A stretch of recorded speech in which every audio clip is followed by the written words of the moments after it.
Hello बच्चों, चलिए प्रश्न को देखते हैं। प्रश्न है, समूह 15 के तत्वों में निम्नलिखित गुणधर्मों तथा उनके परिवर्तन का वर्णन कीजिए। अपर रूपता। तो देखिए बच्चों, यहाँ पर बात करें प्रश्न की मुख्य अवधारणा की। मुख्य अवधारणा तो देखिए यहाँ पर बिस्मत के अलावा समूह 15 के सभी तत्व समूह 15 के सभी तत्व अपर रूपता प्रदर्शित करते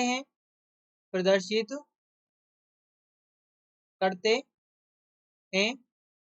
और अपर रूपता क्या होती है? यहाँ पर ये भिन्न भिन्न रूपों में पाए जाते हैं। तो देखिए सबसे पहले हम यहाँ पर बात करें नाइट्रोजन की। तो नाइट्रोजन एक तो अल्फा नाइट्रोजन के रूप में पाया जाता है। अल्फा नाइट्रोजन, जिसे घनीय क्रिस्टलीय नाइट्रोजन भी कहा जाता है। घनीय क्रिस्टलीय नाइट्रोजन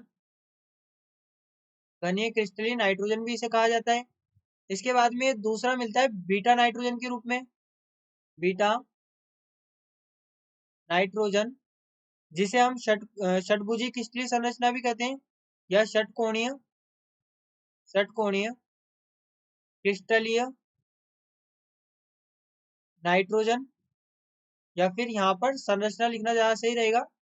संरचना होती है ये अल्फा संरचना, और यहाँ पर ये षटकोणीय संरचना होती है।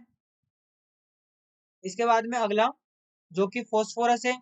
तो फॉस्फोरस वैसे तो कई रूपों में मिलता है, लेकिन इसके जो मुख्य रूप है वे सफेद फोस्फोरस। उसके बाद में एक होता है लाल फोस्फोरस, और यहाँ पर एक होता है काला फोस्फोरस। उसके बाद में हम देखें, यदि हम आर्सेनिक की बात करें, तो जो आर्सेनिक होता है, आर्सेनिक के अपर रूप यहाँ पर होते हैं। देखिए हम इसे यहाँ पर लिखें आर्सेनिक। अब आर्सेनिक के कौन कौन से अपर रूप है? तो आर्सेनिक के 3 अपर रूप होते हैं। एक होता है स्लेटी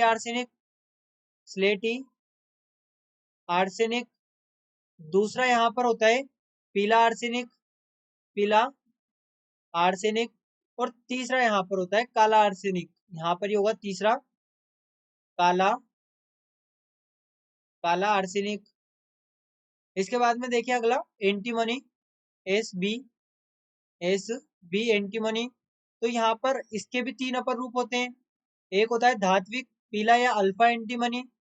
धात्विक पीला, या यहाँ पर इसको अल्फा एंटीमनी भी कहते हैं, अल्फा एंटीमनी। इसके बाद में दूसरा यहाँ पर होगा, दूसरा हम कह सकते हैं यहाँ पर ये इस प्रकार से देखिए, ये यहाँ पर होगा धात्विक